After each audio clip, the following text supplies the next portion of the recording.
Good morning. As we've been looking at Romans 6 over the last few weeks, we've spent a lot of time explaining the difference between the old self that Paul says has been crucified with Christ and our sinful flesh that still lives on.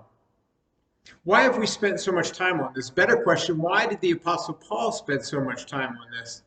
Because if you're a Christian, this is the epic battle you are engaged in day after day after day. Listen to how Paul describes his own battle. Romans 7, verses 21 to 24. So I find it to be a law that when I want to do right, evil lies close at hand. For I delight in the law of God in my inner being, but I see in my members another law waging war against the law of my mind and making me captive to the law of sin that dwells in my members. Wretched man that I am, who will deliver me from this body of death? Our battle against sin is not just against Satan. It's not just against the world. It's against our flesh, the members of our body. In Christ, we have a new spirit, a new standing with God, but we still live in a flesh that is corrupted by sin and sinful desires. And this really matters because Christianity is not just about getting saved by the skin of our teeth and going off to heaven someday. That's not at all the Christianity that Jesus preached when he was here on earth. What did Jesus preach? It was simple, 2 words, follow me. Yoke your life to my life so that you begin to live your life like I live mine in a way that brings glory to God. In this life, the goal of the Christian life, what is it? It's obedience to God for the glory of God. Paul reminded us of that back at the beginning of the book of Romans, back at the beginning of our study in Romans 1:5. We have received grace and apostleship to bring about the obedience of faith for the sake of his name among the nations. The goal of our faith, what is it? It is obedience to God for the glory of God. As we become one with Christ by faith, what happens? We become followers of Christ. People should look at us and see us imitating the life of Christ in our own lives. Think about that phrase, follower of Christ. Think of it in terms of that child's game, follow the leader. Do you remember what the object of that game was? It was to do whatever the leader was doing, to imitate the leader. This is to be the life of the Christian. Over and over again in the New Testament, what was Jesus' invitation? I already told you. It was to follow me. Follow the leader. Be an imitator of me.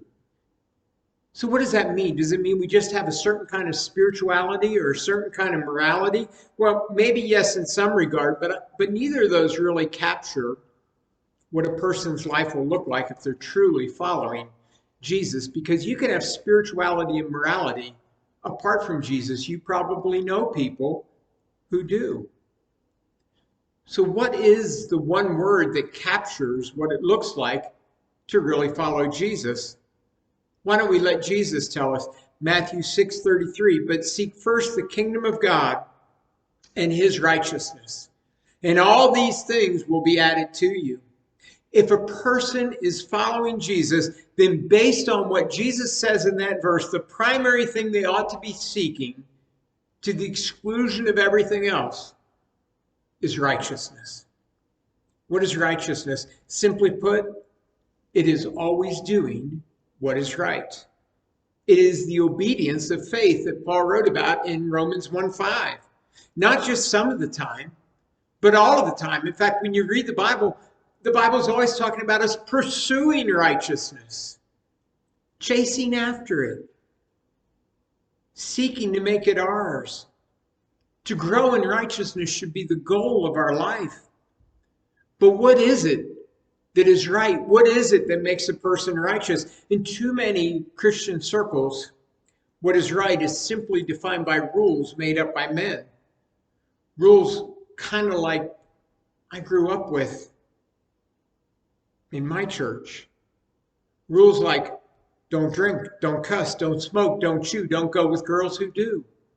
Now I know that sounds funny, but that was righteousness back in the day when I was a child in the church I grew up in.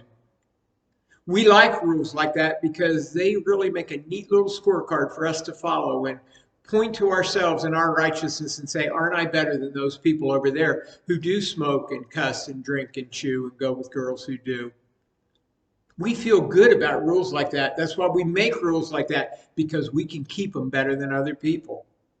And rules like that were popular back in Jesus' day for the exact same reason. But rules like that were never the way that Jesus ever described what real righteousness looked like.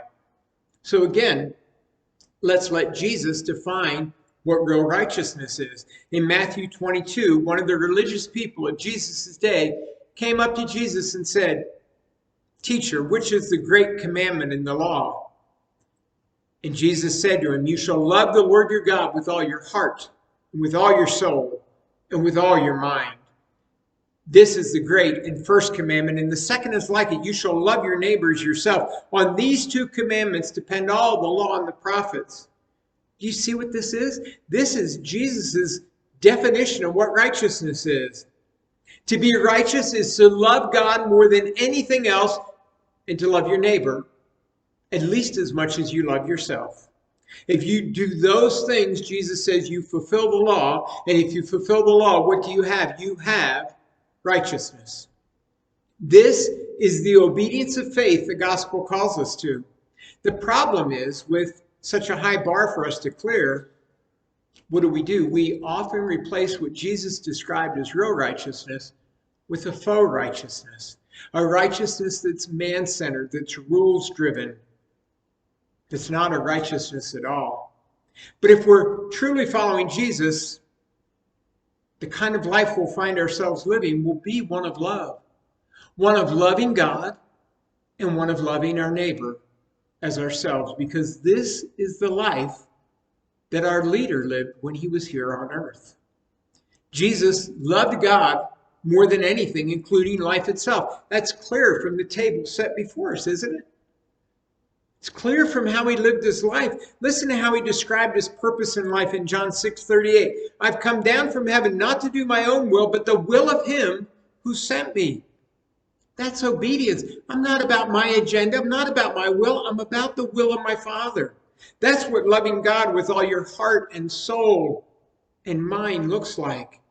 It's putting God and the will of God before everything else in life. Now, think what the will of God was for Jesus. Why did God send Jesus to be born into the world at Christmas time? To show you that, let's go to the words of the prophet Isaiah, written 800 years before Jesus would be born. Isaiah 53:10, "Yet it was the will of the Lord to crush him. He has put him to grief when his soul makes an offering for guilt." Jesus came to earth, was born in a stable to a peasant girl for the sole purpose of being crushed for the guilt of your sin. That was the will of the Father for him. Why was Jesus willing to go along with that? There's only one reason. Well, actually, I guess two. First, he loved the Father more than anything else, and he only wanted to do the will of the Father as a result. And second, he loved you even more than he ever loved himself. Think about the first commandment of the 10, Exodus 20, verse 3. "You shall have no other gods before me."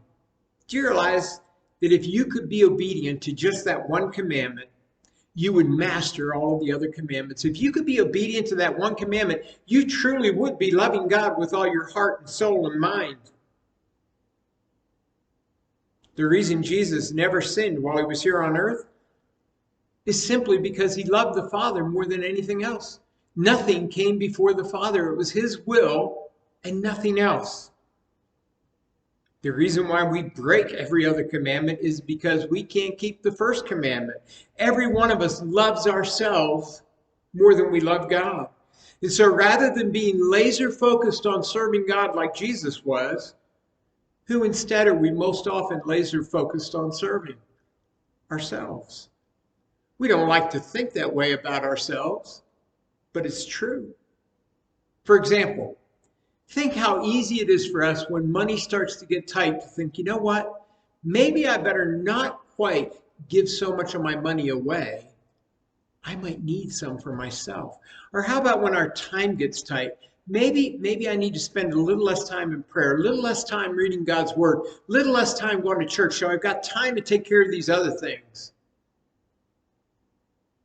We may say we love God, but why does God seem to end up second so often in our lives? And the answer is because we have something we love more than we love God.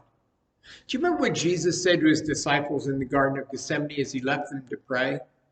Matthew 26:41, watch and pray that you may not enter into temptation. The spirit indeed is willing, but the flesh is weak. This is the battle Paul's talking about here in Romans 6. This new spirit we have, it's willing, but our flesh is weak. We are slaves to our selfish desires that are carried around in this body of sin that we live in. Our bodies, our minds, what do they want? They want and they crave self-gratification and comfort and security and ease. And when push comes to shove, what happens? God oftentimes ends up in second place to those other things, the demands of our flesh. All this explains why even after a person becomes a Christian and they get a new spirit, they still continue to struggle with sin and sinful desires. In our spirit, we have a new self, a new identity in Christ, but that spirit lives in flesh that is corrupted by sin and continues to battle, to try to have its way. What Paul's doing here in Romans 6 is explaining this struggle between our flesh and spirit to us. And I've tried over the past few weeks to help us to get an understanding of this by illustrating it in different ways. And I want to illustrate it one more way this week, because it ties in really well with what Paul's writing here in Romans chapter 6, verses 15 to 18. You'll know this illustration well. In 1865, a bloody civil war finally came to an end. And as a result of the Union victory, all who had been held in slavery involuntarily were now declared to be free men and women. And they were, indeed, free. But for a people who had been held in bondage for so long, not just during the entirety of their life, but even generationally, freedom was difficult to understand. And their new status as free men and free women was difficult to live in because they didn't understand it. They heard the announcement that slavery was abolished and that they were free, and they rejoiced in that. But so many times in their life after slavery, they would see their old master coming and they would begin to quake and to tremble and to wonder, am I going to be sold? Am I going to be whipped? Am I going to be made to do something? Am I going to be abused? Legally, they were no longer a slave, but because they had thought of themselves as a slave for so long, it was so easy for them to fall into the trap of continuing to live as if they were a slave. This is the truth that Paul wants us to see here. At the cross, a bloody war was fought to liberate you from your bondage of slavery to sin. Because of Christ and his victory over Satan and sin and death, God has made a declaration over you. He has declared that you are no longer a bondage to sin, no longer in bondage and slavery to death, no longer under the rule and reign of sin, but you are now free under the reign of grace. Grace that not only forgives and cleanses, but grace that gives you a right standing before God, because united to Christ by faith, his righteousness has become your righteousness. But just like it was so easy for the slaves who had been set free from the dominion of their old masters at the end of the Civil War to still think and act as slaves, it's easy for us to think and live as if we're still slaves to sin. Listen to what Paul writes in Romans 6, verses 15 to 18. The word of the Lord. What then? Are we to sin because we are not under law but under grace? By no means. Do you not know that if you present yourselves to anyone as obedient slaves, you are slaves to the one whom you obey, either sin, which leads to death, or of obedience, which leads to righteousness? But thanks be to God that you who were once slaves to sin have become obedient from the heart to the standard of teaching to which you were committed. And having been set free from sin, have become slaves of righteousness. The question that Paul writes here in verse 15, are we to sin because we are not under the law but under grace, is really almost identical to the question he asked back in verse 1. Are we to continue in sin that grace may abound? And unsurprisingly, Paul gives the exact same answer. By no means. Let it never be this way. Even though we will continue to struggle with sin, a life of sin is nowhere and no way for a Christian to live. It's unthinkable that we would live a life of sin. We are called to live in the obedience of faith to the glory of God. But how do we get to the point where we do that? It's only by renewing our minds, changing the way we think, learning to think differently because of who we are in Christ. Think about those former slaves who were set free at the end of the Civil War. What would it take for them to really begin to live in the freedom that they had been declared to have? They had to learn to think differently. The old master no more had control over them. And that's what Paul's telling us here. Our old master, sin, has no more control over us, no more hold on our lives. So stop living as if it does. Living as a follower of Christ all starts with learning to think differently. And learning to think differently starts with a recognition of what's really true. Look at the first truth that we have to see here. It's there in verse 16. Do you not know that if you present yourselves to anyone as obedient slaves, you are slaves to the one whom you obey, either of sin, which leads to death, or of obedience, which leads to righteousness? Now, I have to start by telling you, for a long time, I chafed at these verses. I didn't like them. I had a hard time understanding them to start with, but I also didn't like what I thought I understood. I didn't want to be a slave to sin, but honestly, I really didn't want to be a slave to righteousness either. I just wanted to be my own man. That's all I've ever wanted to be. For two reasons, I chafed at these verses. First, in my mind, all righteousness was following those man-made rules I grew up with in church. Some people love rules, but I don't. The last thing I want to ever be is a slave to rules. I didn't like these verses because I didn't like the idea of being a slave to anything. I wanted to be free. In my mind, it didn't make sense to be set free from slavery to sin only to turn around and become a slave to righteousness. What is up with that? You go from one form of slavery to another. What good does that do me? In Galatians 5:1, Paul says it's for freedom that Christ set us free. And that's my verse. That's what I want to cling to. I'm free. I'm not a slave to anything. Rules? I don't need no stinking rules. I want to be free. And in a minute, I'll show you how we are free. But before I do that, I need you to see the truth Paul's teaching us here. That at least in one sense, no one's really free. Everybody is serving some master. We are either loving God with all our heart and soul and strength and serving him, or we're loving something else and serving that. We're slaves offering ourselves to whatever it is that has captured the affections of our heart. You see, being saved doesn't mean you're free from having a master. It just means that you have a different master. What Paul wants us to see here is that you can either be a slave to sin or a servant of God, but you cannot be neither, and you cannot be both. It's one or the other. This is the essential element of Paul's teaching here in these verses. There are only two masters, one of which all of humanity serves. No one is truly free. Everybody is a slave to something or someone. Now, how can Paul make such a statement? Because if you think about it, it's true. Even the world knows it's true.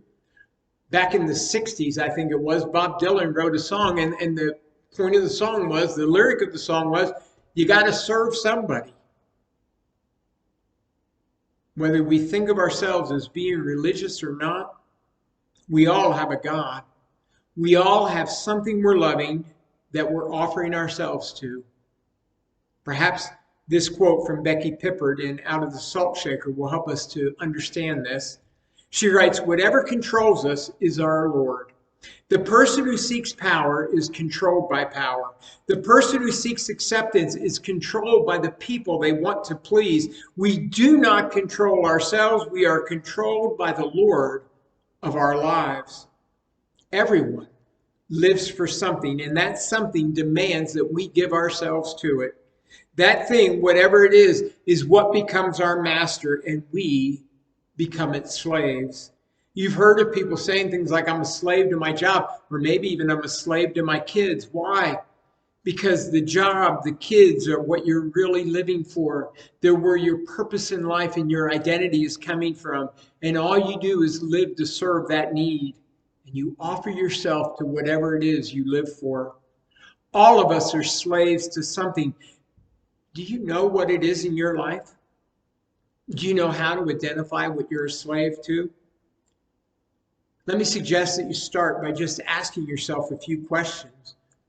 And if you answer them honestly, you'll soon find out.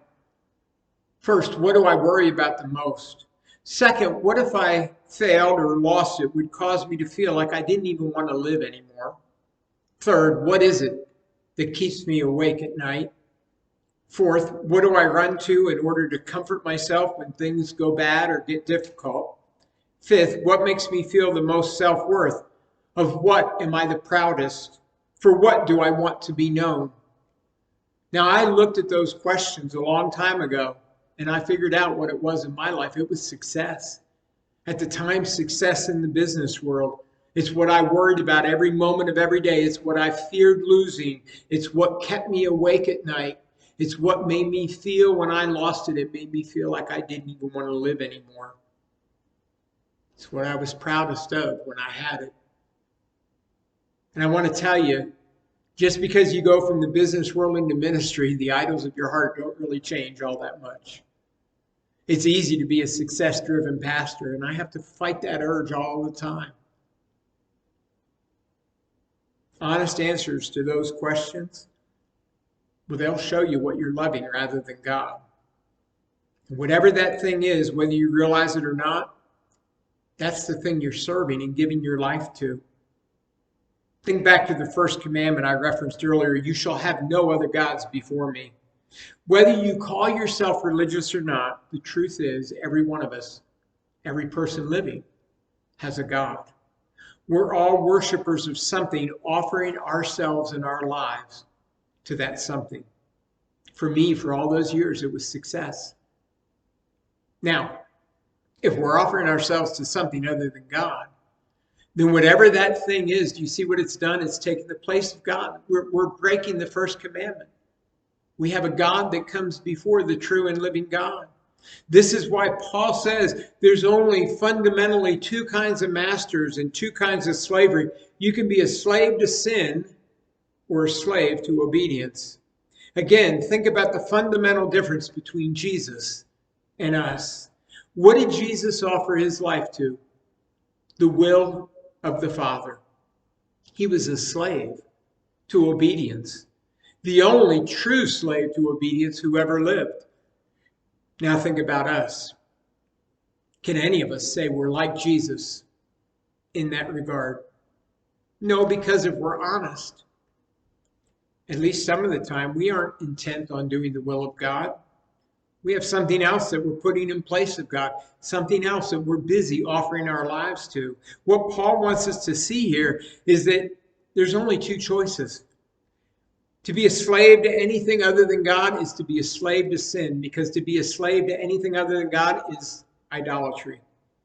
And that just should not be if a person is a Christian. Paul's main argument here is this: anyone who wonders if a Christian can sin is ignorant about sin's enslaving nature. Once we recognize that truth, that we're going to be a slave to something, well, then we can begin to talk about and look at the truth that sets us free. That's kind of confusing, though, isn't it? It kind of sounds like an oxymoron. Paul just got done telling us that we're going to be a slave to something, and now I'm telling you there's a truth that sets you free. If we're slaves to something, how can we be free too? Slavery and freedom, well, they just don't seem to go together. It's why I struggle with these verses for a long time. But there is a way that all this fits perfectly together if we just understand things correctly. The nature of our slavery to sin and our slavery to obedience and righteousness are two entirely different natures.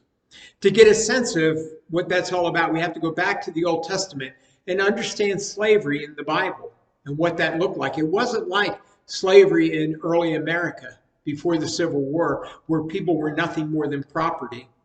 In Old Testament Israel, slavery was more of an indentured servitude.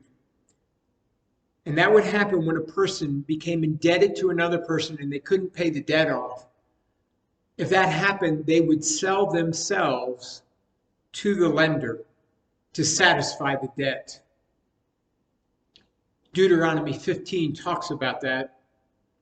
Verse 12, if your brother, a Hebrew man, sells himself to you, he shall serve you 6 years, and in the 7th year you shall let him go free from you.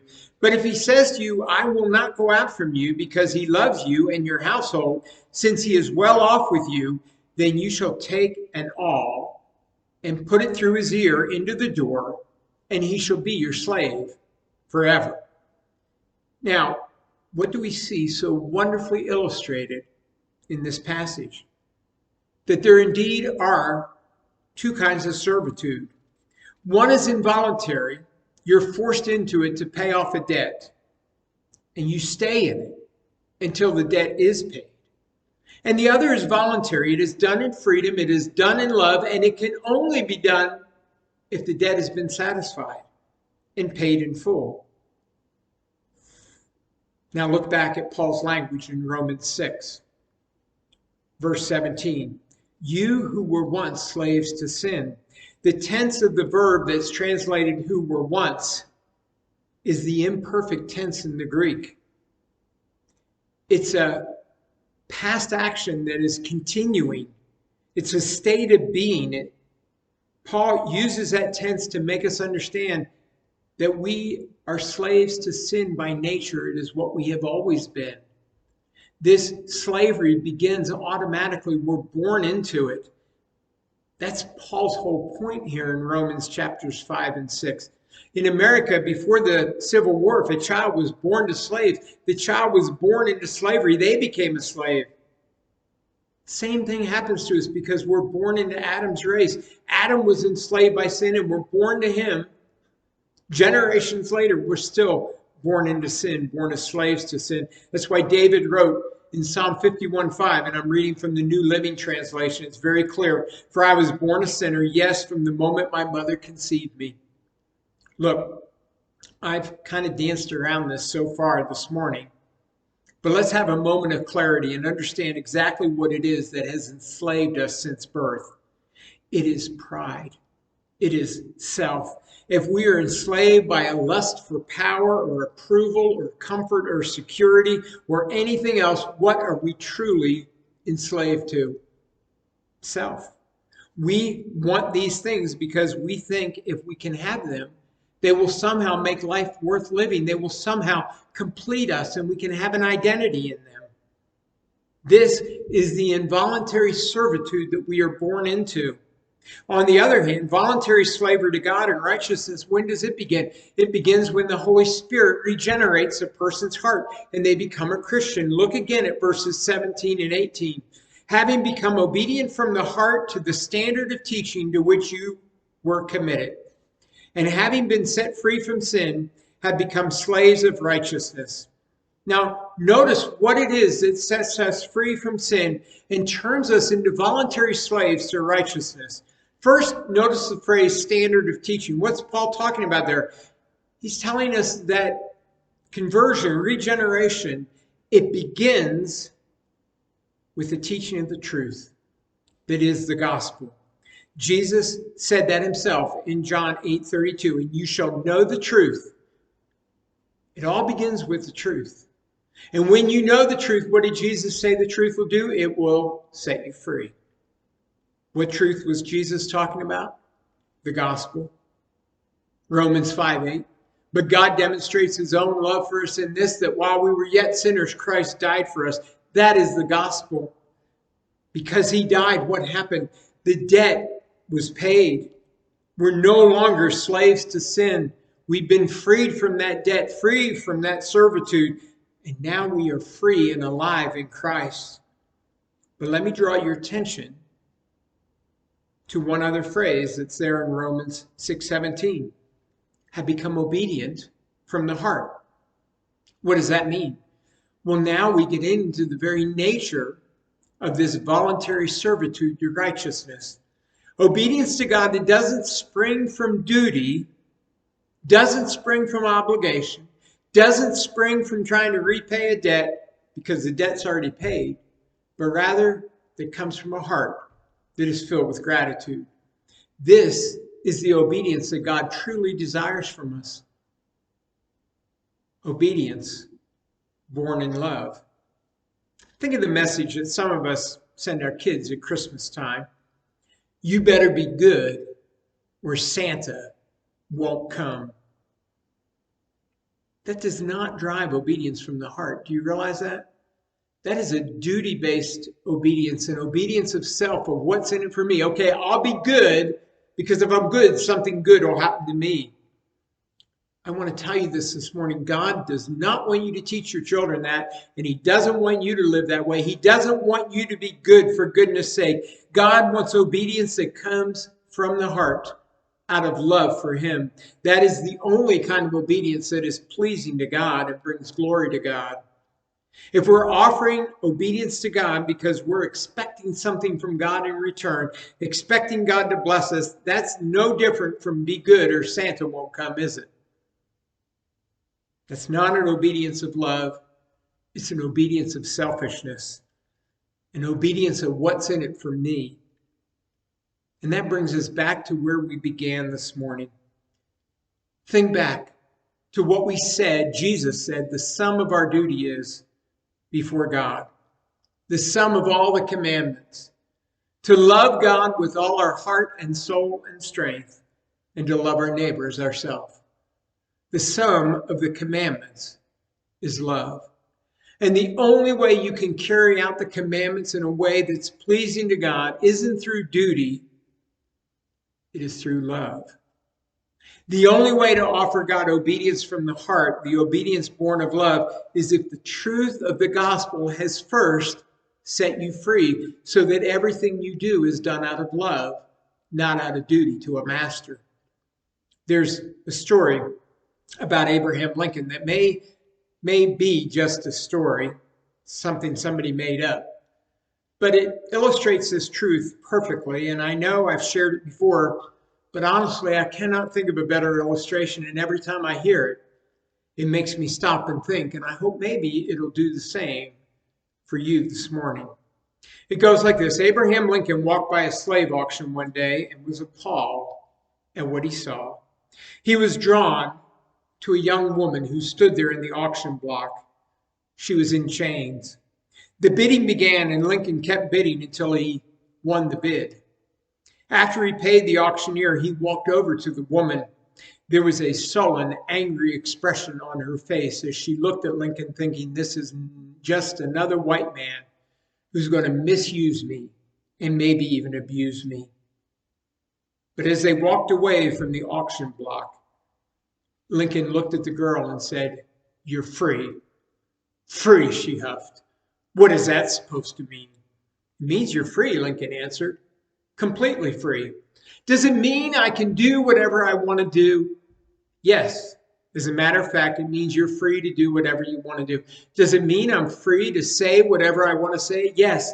It means you're free to say whatever you want to say. Does freedom mean, she asked with hope and a little hesitation, that I can go wherever I want to go?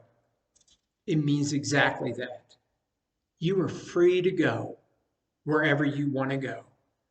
And then with tears of joy and gratitude trickling down her face, she said, then I think I'll go with you. I want you to know this morning. Jesus saw you enslaved by sin, saw you in the chains of sin, and he went to the cross and paid the ransom price to set you free in his blood. And because he did that, you are free indeed. You have no more duty to the law, no more duty to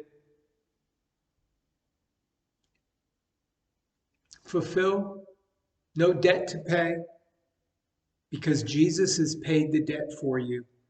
And if the Son has set you free, you are free indeed. But I want you to think about this. As we look at what Jesus has done for us, set right here on the table before us, shouldn't we too, in response, say, I think I'll go with you. I think I'll follow you.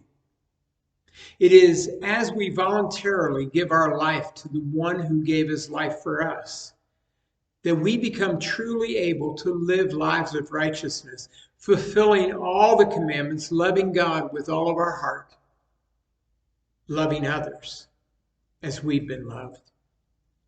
And I want you to know this morning the decision is right there in front of you. It is there for you to make. You can follow your flesh, and sin will continue to be your master, and it will promise you everything, but in the end, it will rob you of everything, even life itself. Or you can follow Christ, the one who loved you and gave his life for you, to give you life and give it to you in the full. Life seems to be full of all kinds of choices, but in the end, all the choices really boil down to this one choice, don't they? Who's going to be your master? Who are you going to serve? Are you going to serve sin and be enslaved to sin for the rest of your life? Or are you going to come to Jesus and say, I believe because you've set me free, I will follow you? You think about that. Let's pray. Father, I come to you this morning,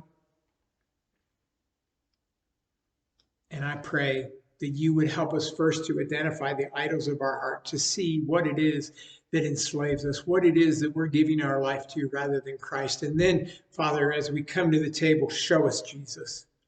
Show us how he has paid the debt to set us free. And then in response to see what he's done for us, let us each with one voice and one heart say, then I believe I will follow you and go from this place doing just that. And I ask this in Christ's name. Amen.